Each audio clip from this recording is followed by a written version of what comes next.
Hi, welcome to the RSO Lead Team Training for 25 Live Pro at George Mason University.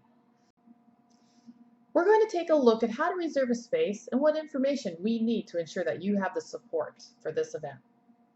Please take note that the Student Involvement Team and RSO Lead Team are not administrators at 25 Live. Our office does not have the ability to cancel or edit your events.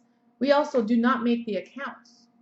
What we do is we can help navigate this process, and whenever we are told that an officer is needing a 25 Live account, as there's only 2 per RSO allowed, we then will supply the information to their office to ensure an account is created.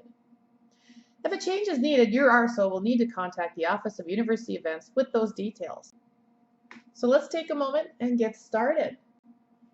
If you go into our student involvement website, registered student organizations, RSO information, you'll see on the left 25 Live space reservations. Click on room reservations, 25 Live. Here there is a link, 25 Live website, also other instructions to help you navigate their platform. As you can see, I'm already signed in. My favorite place to start is actually clicking on 25 Live Pro along the top right. Here you can search events that you already have, search some of the locations, look for resources, search organizations. Right now I'm going to create an event. I know where I want one. I'm looking for a small space for 12 of my exec board members. We're going to have a training about RSO 25 Live, and I am actually going to invite a non-Mason speaker to our event. Here you can see the form that you will be filling out for the Office of University Events.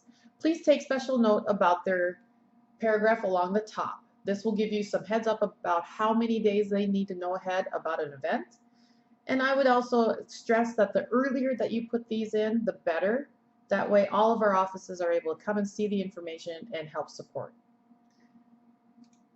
If you are not sure about what information should be involved in any of these areas, feel free to press the little I and it will give you a little bit more information. Right now my event name is RSO Trainings for 25 Live. And for me the title will be the same thing. Event type, because I'm a faculty staff, I'll click on mine. Yours will probably say a student or an officer. For me, student involvement is my organization. Again, like I said earlier, I'm looking at 12 people. My description, my RSO is inviting Wally to a meeting to help train on 25 Live. This, I believe that's all I need. I'm going to look at, let's see, I'm going to say the 7th of May. We're going to find maybe an early meeting. I'm saying 10 a.m. So I'm looking at Saturday, May 7th, 10 a.m. to 11 a.m. Same day. I'm going to actually add additional time. You should always give yourself a little time to go set up. If you're doing larger events, let's say the 200 large party, make sure you give yourself ample time. We need to make sure that you are able to get out of that space in order to not be charged for having Mason staff waiting for your event to end so that they can get in and start resetting the room. So keep that in mind, that every event must end when you are telling them it will end, and that you are cleaning up at the exact right time that you're telling them, and that you'll be out of the space when you are done with that. Again, 25 Live is where everything starts. Every one of our offices will have access to this document, and we need to make sure that everything matches Mason 360, any contracts, event services. If you are assigned police for your event, you need to be able to have this one reflect all of your needs and times. All right, I don't have a repeating pattern, but let's say I wanted it every other Saturday. I could go through, click every other Saturday, make a pattern. So coming down to event locations, if you're looking at doing a virtual event, we really would love to have them added into 25 Live so that this will be actually published on the Mason calendar. So you can always request virtual event. Let's say you are doing a classroom. You can search all those classrooms. However, please give yourself ample time before your event on these requests. This sometimes will take a little extra time for the Office of University Events to ensure that the classroom is not being used. For right now, my event, I know I'm going to be in the hub. I will search. And lucky me, Hub 1012 will be there. Yours will say request.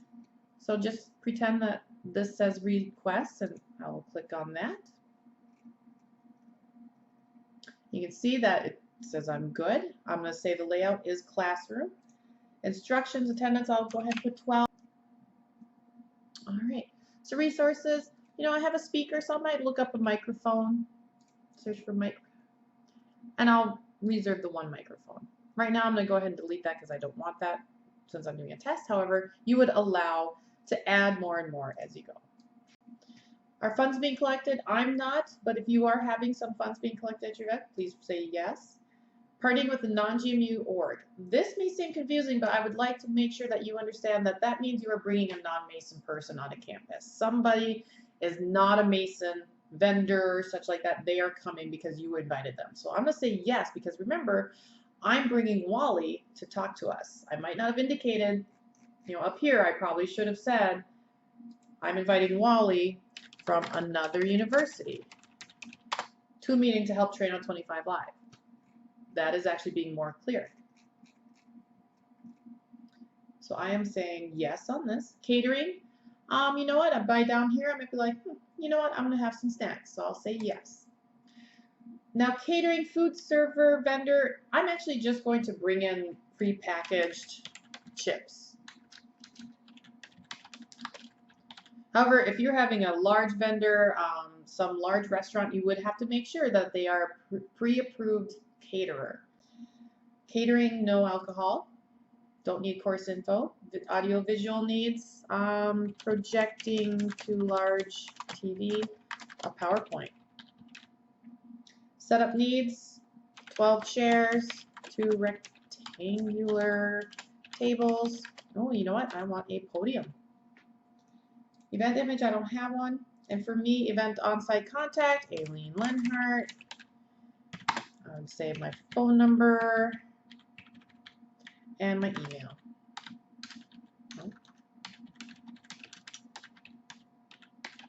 Alright.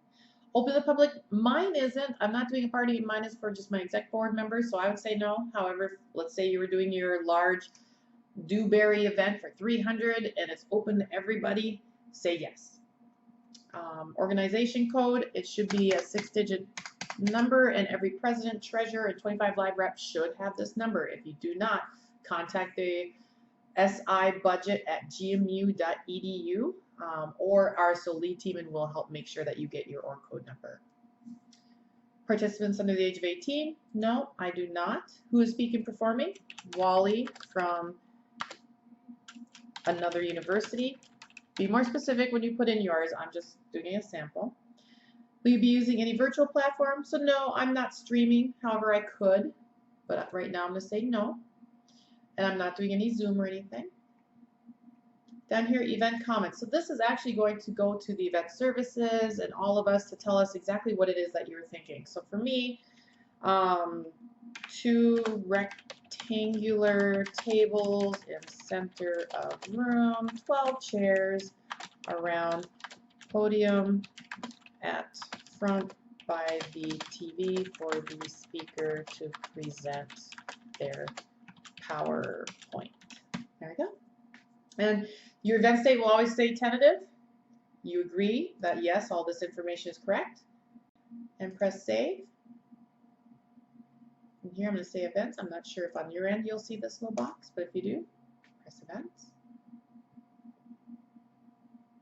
And happily, I am in. However, it does not mean I have this space. As you can look at in here, it says tentative. When it is confirmed, it will actually say confirmed. Right now, I just put it in. No one's looked at this yet. Reference code. When you talk to any of our offices about this event, please have this available in the email subject, or make sure that you tell it to us, because this helps us make sure we were looking at the correct event. As you can see, 12 expected. All my information is here. I like to look at occurrences. Make sure you click on here and look at this. I have 9:30 to 10 open for me to set up, and here is my closing of the event here. 10 a.m. to 11 is when they know I will actually be having that meeting. All right, and you can always come back in here. Let's say I left that and I want to go check to see if it is confirmed. I will put in that number, the code, and it pops right up. So I hope this helps a little bit working with your teams. Also, another little tip, if you click on, you can see Hub 1012, you can click on Hub 1012 there, and you'll see all the different types of information about that space. And, you can find availability. You can see all the other areas in there. So again, I hope this helps. If you have any questions, please contact the RSO lead team at rso@gmu.edu.